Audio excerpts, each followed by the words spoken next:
नमस्कार, बुलेटिन में आप सभी का स्वागत है। मैं हूं आपके साथ सृष्टि शुक्ला। खबरों से पहले नजर डालते हैं इस वक्त की सुर्खियों पर। मुख्यमंत्री त्रिवेंद्र सिंह रावत की अपील, कोरोना से बचाव के लिए सीएम ने की अपील। कहा, जब तक दवाई नहीं तब तक ढिलाई नहीं। आत्मनिर्भर की ओर बढ़ रहा उत्तराखंड, सीएम त्रिवेंद्र ने कहा, स्वरोजगार अपनाएं, कोरोना आपदा को अवसर में बदले, आपकी सरकार आपके साथ खड़ी है। उत्तराखंड में कैंपा योजना में 10,000 लोगों को रोजगार का रास्ता साफ, केंद्रीय वन एवं पर्यावरण मंत्री ने दी मंजूरी। दवा व्यापारी से लूट में जीवा के शॉप शूटर समेत 3 गिरफ्तार, करने वाले थे एक और वारदात। उत्तराखंड रोडवेज एम्प्लॉयज यूनियन का प्रदेशव्यापी चरणबद्ध आंदोलन 27 से करेंगे क्रमिक अनशन। और बाबा की नगरी में मौसम में ली करवट, केदारनाथ धाम में सीजन की पहली बर्फबारी, तीर्थयात्रियों के खिले चेहरे, तापमान में भी भारी गिरावट। आप देख रहे हैं की न्यूज, खबरों का सारथी। बुलेटिन की शुरुआत करते हैं बड़ी खबर के साथ। देहरादून से आपको बड़ी खबर बता देते हैं, जहां पर कैबिनेट मंत्री ने चुनाव लड़ने से इनकार कर दिया है। देहरादून से खबर आपको बता रहे हैं, कैबिनेट मंत्री ने चुनाव लड़ने से किया इनकार। जनता से जुड़े कार्य को प्राथमिकता के साथ करते रहेंगे, उनका ये कहना है। हरक सिंह के फैसले से राजनीति में आया भूचाल। हरक सिंह के फैसले से सियासी अटकलें तेज हो चुकी हैं। कैबिनेट मंत्री ने चुनाव लड़ने से इनकार कर दिया है। देहरादून से खबर बता रहे हैं आपको, जहां पर त्रिवेंद्र सरकार के मंत्री हरक सिंह रावत ने चुनाव लड़ने से इनकार किया है। 2022 में उत्तराखंड में विधानसभा को चुनाव होना था, लेकिन उससे पहले ही आपको बताते चले कैबिनेट मंत्री हरक सिंह रावत ने चुनाव लड़ने से इनकार कर दिया है। पार्टी हाईकमान को पत्र लिख करके अवगत करवाया।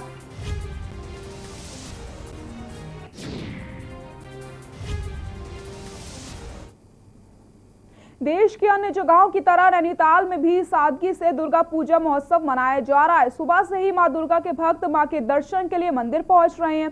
नैना देवी मंदिर में बने दुर्गा पंडाल में मां के जयकारों के साथ घंटी और मंत्रों की गूंज सुबह से ही मंदिर परिसर में सुनाई देने लगी। हालांकि सीमित ही संख्या में श्रद्धालुओं को दर्शन करने की अनुमति दी जा रही है। आपको बताते चले, दुर्गा पूजा खास तौर पर बंगाली समुदाय की पूजा होती है और इन दिनों नैनीताल में बंगाली सीजन भी चलने के साथ बंगाल में होने वाली दुर्गा पूजा भी चल रही है। जो पर्यटक वहां पूजा में शामिल नहीं हो पाए, वो नैनीताल आकर मां दुर्गा के दर्शन करने के साथ ही दुर्गा आरती में शामिल होकर मां दुर्गा की स्तुति भी कर रहे हैं। देखिए, हमें तो नैनीताल हमेशा आने में बेहतरीन लगता है, बहुत ही बढ़िया जगह है। इनफैक्ट मेरा फैमिली और मेरे लिए सबसे फेवरेट जगह है। लेकिन हम इससे पहले कभी नवरात्रि में नहीं आए थे। नैनी देवी मंदिर कई बार आए हैं और यहाँ हमने भी दुर्गा पूजा भी देखा। वैसे मेरा जन्म स्थान असम से है, तो वहाँ तो दुर्गा पूजा का बहुत ही बड़ा आयोजन होता है। तो हमें बहुत अच्छा लगा कि यहाँ भी हमें दुर्गा माता का जो मूर्ति है उसका दर्शन हुआ, नैनी देवी का दर्शन हुआ।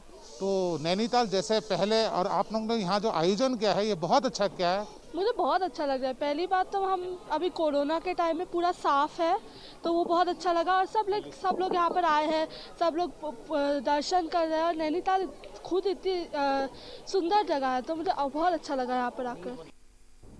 रुद्रप्रयाग में पर्यटन, धर्मस्व एवं संस्कृति सचिव दिलीप जवालकर ने केदारनाथ पुनर्निर्माण कार्यों को लेकर के जिला कार्यालय सभागार में अधिकारियों के साथ विचार विमर्श एवं चर्चा करी है।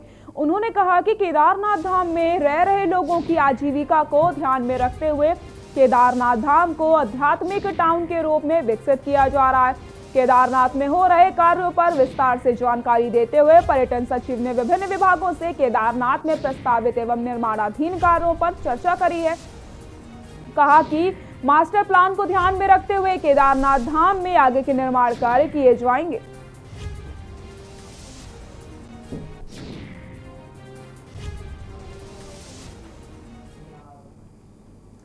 आगामी 2 नवंबर से प्रदेश भर में विद्यालय खुलने प्रस्तावित हैं। ऐसे में रुद्रप्रयाग जिले में विद्यालयों को खोलने से शिक्षा महकमा तैयारियों में जुट गया है। विभिन्न स्कूलों में शिक्षकों की सैंपलिंग ली जा रही है। विद्यालय के खुलने की कवायद के तहत की जा रही कोविड की सैंपलिंग को लेकर अध्यापकों में भारी उत्साह देखने को मिल रहा है। शिक्षकों ने सरकार द्वारा विद्यालयों को खोलने की पहल का स्वागत किया और कहा कि हमें स्वयं के साथ साथ विद्यार्थियों की सुरक्षा के लिए सतर्क रहना होगा। उन्होंने बताया कि छोटी कक्षाओं में पढ़ने वाले बच्चों में सोशल डिस्टेंसिंग का पालन कराना बहुत मुश्किल है। विद्यालयों को खोलने से पहले सरकार को बच्चों की सुरक्षा के पर्याप्त इंतजाम करने चाहिए। सैनिटाइजेशन की व्यवस्था के साथ साथ सभी अभिभावकों को इस बात के लिए जागरूक किया जाना चाहिए कि वे स्कूल से बाहर बच्चों को सामाजिक शारीरिक दूरी के अनुपालन के साथ ही विद्यालय लाने व ले जाने की व्यवस्था में मदद करें।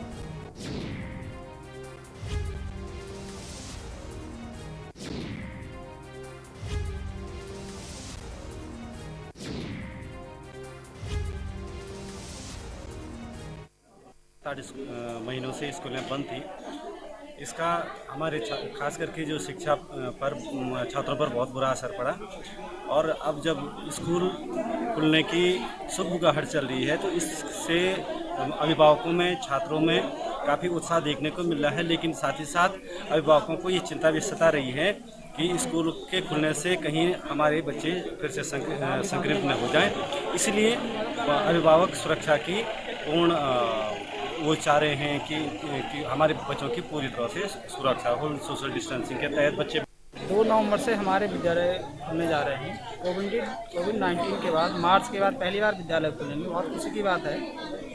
लेकिन सरकार और विभाग को एक बार चाहिए कि बच्चों की सुरक्षा के पुख्ता इंतजाम हो और विशेषकर बच्चा तो है ही है लेकिन साथ में अध्यापक जिसने कोविड-19 में ड्यूटी की है बिना सुरक्षा के इंतजाम के, तो पर्याप्त सुरक्षा इंतजाम दिए जाएं उस विद्यार्थी को, उस अध्यापक को। और अभिभावकों को चाहिए कि वे अपने बच्चे की सुरक्षा के साथ साथ जन जागरूकता अभियान चलाएं। यहाँ तक कि छात्र छात्राओं एवं अभिभावकों में भी बहुत जोश है, बहुत जुनून है विद्यालय खुलने के, बहुत खुशी की लहर है सभी लोगों में। लेकिन जो ये महामारी जो पूरे विश्व में फैल रही है, इसकी वजह ये है कि अध्यापकों का तो टेस्ट हो रहा है, लेकिन छात्र छात्राओं का भी जो है टेस्ट अगर हो जाता, ये कोविड का टेस्ट हो जाता तो ज़्यादा बेहतर था। फिर हमारे कुछ विद्यालयों की ऐसी स्थिति भी है कि जहाँ पर कि समुचित व्यवस्था बैठने के लिए नहीं है। छात्र छात्राओं को जो है जो सोशल डिस्टेंसिंग के जो मानक हैं उसके अकॉर्डिंग जो है उनके बैठने के लिए नहीं जगह हो पा रही है। साथियों, जैसा कि आपको विदित है कि आगामी 2 नवंबर से हमारे विद्यालय खुलने प्रस्तावित हैं और यदि विद्यालय खुलते हैं और हमें जानकारी है कि लगभग 7 महीने तक इससे पहले विद्यालय बंद रहे हैं, कक्षा बंद रहे हैं। सभी संस्था अध्यक्षों से, सभी शिक्षक साथियों से आग्रह है कि कृपया वे विद्यालय खुलने से पूर्व सभी विद्यालयों की कक्षों को और विद्यालय परिसर को पूर्ण रूप से सैनिटाइज करा दें। राजधानी देहरादून में स्मार्ट सिटी प्रोजेक्ट के तहत खोदी गई सड़कें व्यापारियों और आम लोगों के लिए परेशानी का सबब बनती जा रही हैं। कई ऐसी सड़कें हैं जिन्हें मिट्टी और पत्थर डालकर ढका गया, जिससे दिन भर धूल उड़ती रहती है, जिसको देखते हुए व्यापारियों ने त्योहार से पहले सड़कों की मरम्मत करने की मांग करी है। साथ ही साथ smart city CEO doctor Ashish Kumar Srivastava का कहना है कि अभी ज्यादा सड़कों पर सिविल लाइन बिछाने और मल्टी यूटिलिटी बनाने का काम चल रहा है, जिसके बाद सड़कों को नए सिरे से बनवाया जाएगा। फिलहाल अस्थायी व्यवस्था के तौर पर सड़कों की मरम्मत की गई है। साथ ही साथ उन्होंने ये भी कहा कि जल्द ही सड़कें बनवाई जाएंगी और एक बार फिर से राजधानी की सड़कें खूबसूरत देखने को मिलेंगी।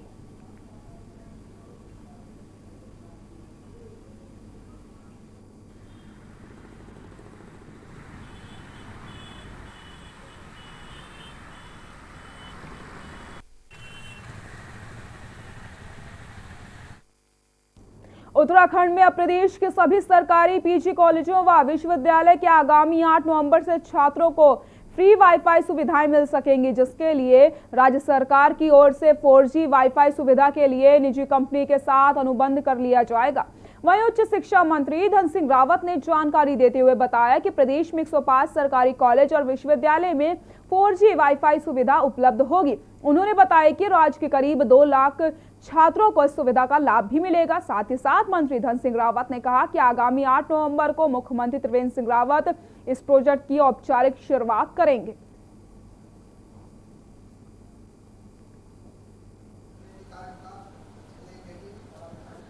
देखिए 1 नवंबर को देश का पहला राज्य उत्तराखंड हो जाएगा जो कि उच्च शिक्षा में अच्छे बच्चों को निकालते हैं, प्रशासनिक सेवा में भेजते हैं, अच्छे क्लास पढ़ाते हैं।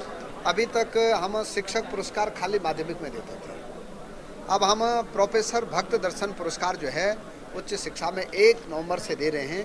और उस दिन हमारे मुख्यमंत्री जी दून विश्वविद्यालय से ऐसे उत्कृष्ट शिक्षकों को सम्मान करेंगे और अगले साल उनकी जयंती से ये शुभारंभ किया जाएगा। मुख्यमंत्री त्रिवेंद्र सिंह रावत ने ट्विटर पर एक वीडियो शेयर किया है जिसमें उन्होंने अपील करी कि उन्होंने वीडियो के साथ ये भी लिखा कि कोरोना से बचाव के लिए जन जागरूकता अभियान में आइए, हम सब मिलकर संकल्प लेते हैं, जब तक दवाई नहीं तब तक ढिलाई नहीं। इसके साथ ही कैबिनेट मंत्रियों ने भी अपील करी है। आइए मेरे साथ आप भी संकल्प लें कि हम सभी कोविड-19 के बारे में सतर्क रहेंगे और अपने साथियों को भी इससे सावधान रखेंगे। मेरे साथ आप भी इस घातक विषाणु को रोकने संबंधी सभी आवश्यक सावधानियां बरतने का वचन दीजिए। वचन दीजिए कि आप सदा मास्क पहनेंगे, खास तौर पे सार्वजनिक स्थानों पे, और दूसरों से कम 2 गज की दूरी बनाकर रखेंगे और अपने हाथों को नियमित रूप से और अच्छी तरह से साबुन और पानी से धोएंगे। और कोविड-19 के लक्षण महसूस होने पर मैं तत्काल चिकित्सा सलाह लूंगा, ऐसा संकल्प लीजिए।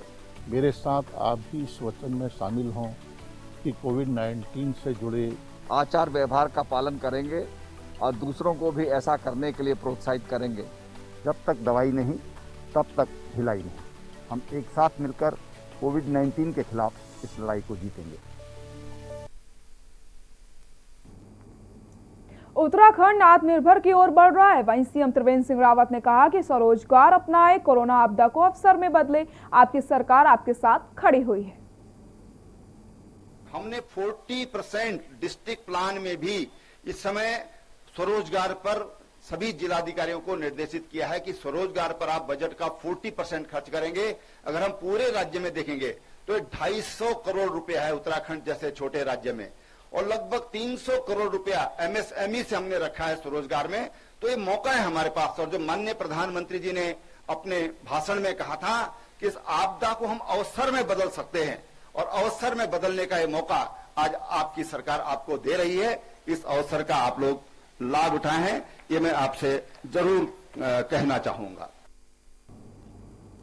और सीधे बात को ले चलते हैं बिहार के भागलपुर में, जहां पर कांग्रेस अध्यक्ष राहुल गांधी जनसभा को संबोधित कर प्रधानमंत्री कहता है 22 दिन में कोरोना को हम मिटा देंगे। कैसे? थाली बजा के,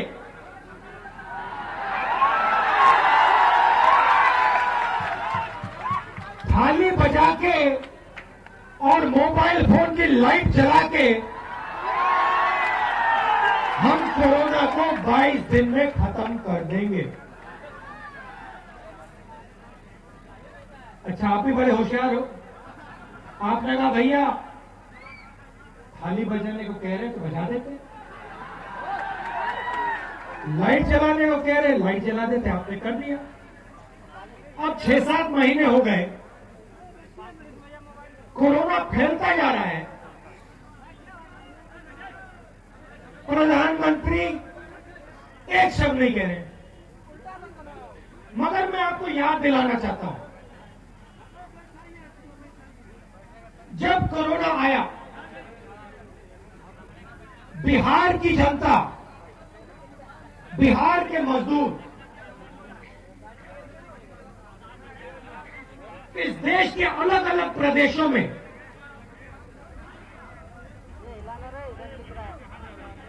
इस देश के लिए काम कर रहे थे, इस देश के विकास के लिए काम कर रहे थे। चाहे वो मुंबई हो, दिल्ली हो, पंजाब हो, पूरे देश में बिहार के मजदूर काम कर रहे थे। जैसे हमारी सेना आज लद्दाख में खड़ी है, वैसे बिहार के मजदूर पूरे देश में अपना खून पसीना दे रहे थे।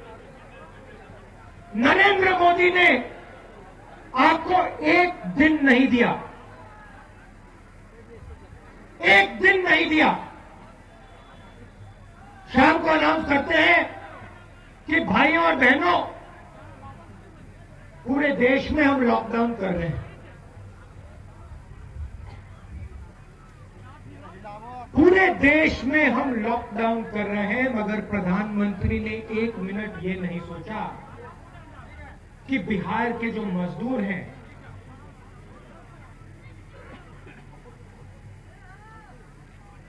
उनको पैसा कहां से मिलेगा, उनको खाना कहां से मिलेगा, उनको पीने का पानी कहां से मिलेगा।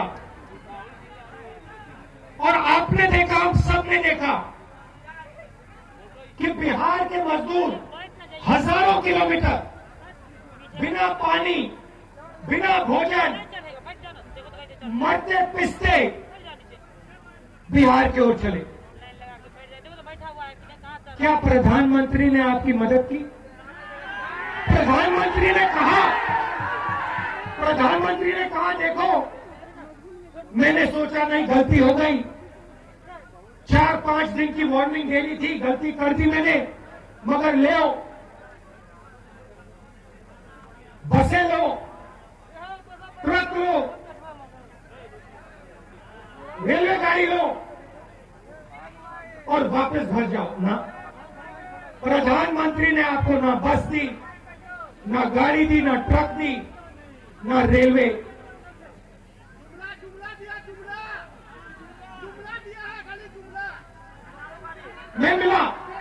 मैं मजदूरों से मिला, कोरोना के बीच में जाके मिला, और मैंने पूछा बताओ क्या हुआ, आपको क्या लगता है? मजदूरों ने मुझे बताया, अगर प्रधानमंत्री हमें 1 दिन 2 दिन दे देते,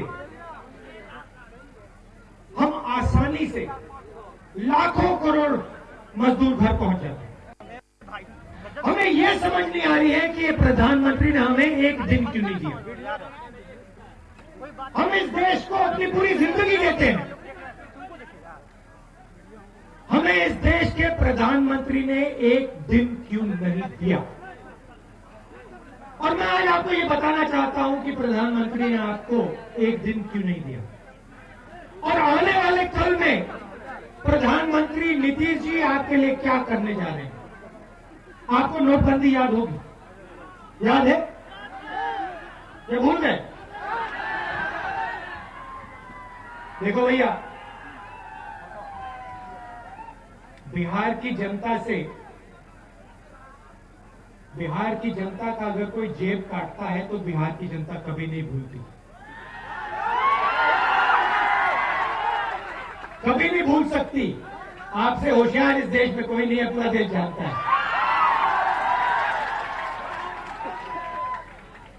आपको कहा भाइयों और बहनों लाइन में खड़े हो जाओ, काले धन के खिलाफ लड़ाई। आप सब खड़े हुए, फिर आपसे कहते हैं भाइयों बहनों, अपना जो पैसा है बैंक में डालो। क्या आपका पैसा काला धन था? तो फिर आपके पैसे को बैंक में डालने की क्या जरूरत? उनको ये कहना था, अदानी जी, अंबानी जी, अपना पैसा बैंक में डालो, वो तो नहीं कहा। उनको कहना था कि भ्रष्ट लोगों को कहना था, पकड़ना था, कहना था निकालो पैसा बैंक में डालो, नहीं।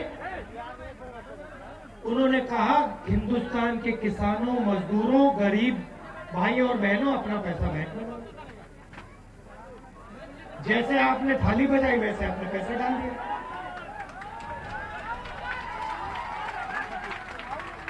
आप ईमानदार लोग हो। अगर किसी ने आपसे कहा देश की रक्षा करनी है, आप खड़े हो जाओगे, लड़ जाओगे, कहोगे बिल्कुल हम करेंगे। अगर आपको कोई कहेगा देश की मदद करनी है, आप सब अपनी जान दे दोगे। नरेंद्र मोदी जी ने आपसे कहा देश की मदद करनी है, बैंक के सामने खड़े हो, अपना पैसा डालो, आपने डाल दिया। फिर क्या हुआ? फिर आपका पूरा का पूरा पैसा 3,50,000 करोड़ रुपए नरेंद्र मोदी ने अपने 15-20 उद्योगपतियों के हाथ में डाल दिया, उनका कर्जा माफ कर दिया। छोटे दुकानदार स्मॉल मीडियम बिजनेस सबके सब बर्बाद हो गए। आप जाइए, आप मेरी बात मत मानिए, आप किसी भी दुकान, चाय की दुकान पर चले जाइए, कहिए भैया एक बात बताइए, आप देश को रोजगार देते हो, नरेंद्र मोदी जी ने आपको क्या क्या दिया, क्या किया आपके साथ, आपको बताएंगे। पहली कुल्हाड़ी नोटबंदी, दूसरी कुल्हाड़ी जीएसटी, दो कुल्हाड़ी हमारी।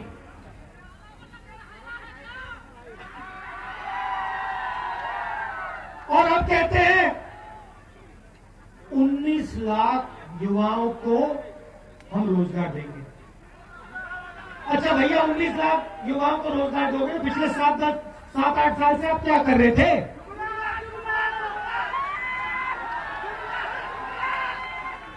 पिछले 6 महीने में आपने किया, उससे पहले आपने क्या किया? चुनाव आया तो 19 लाख युवाओं को रोजगार मिलेगा। जैसे पहले कहा था 15 लाख रुपए बैंक अकाउंट में जाएंगे, वैसे कह रहे हैं आप 19 लाख लोगों को रोजगार मिलेगा। मैं आपको बताता हूं, और ये बिहार की बात है और पूरे हिंदुस्तान की बात है, इसको अच्छी तरह आप समझ लीजिए, क्योंकि यही रास्ता आपके सामने है। देश में रोजगार कौन बनाता है? बड़े उद्योगपति नहीं बनाते। देश में रोजगार किसान देता है, छोटा दुकानदार देता है, स्मॉल और मीडियम साइज बिजनेस वाले देते हैं। और इन सब की रीढ़ की हड्डी नरेंद्र मोदी ने नोटबंदी, जीएसटी और कोरोना के समय पैसा ना देकर रीढ़ की हड्डी तोड़ दी है। आप समझिए, ये देश और ये प्रदेश अब अपने युवाओं को रोजगार नहीं दे सकता। ये सच्चाई है देश की। मैं फिर से कह देता हूं, नरेंद्र मोदी और नीतीश जी ने किसानों की, छोटे दुकानदारों की, मिडिल साइज स्मॉल बिजनेसेस की रीढ़ की हड्डी तोड़ दी है, और अब ये देश अपने युवाओं को रोजगार नहीं दे सकता। ये सच्चाई। और ये अब कुछ भी कर लें, ये देश अपने युवाओं को रोजगार नहीं दे सकता। आपने देखा, आप शहरों में काम करते थे, यूपीए की सरकार थी, अर्थव्यवस्था तेजी से आगे दौड़ती थी, गांव में मनरेगा देते थे, शहर में Jawaharlal Nehru urban renewal mission. एक तरफ हम गांव की मदद करते थे, दूसरी तरफ हम शहर की मदद करते थे। अगर हमने मजदूरों को मनरेगा दिया तो फिर हमने किसानों का कर्जा माफ किया। आपको याद होगा, हमने मजदूरों को पैसा दिया, मनरेगा, मजदूरों को भोजन का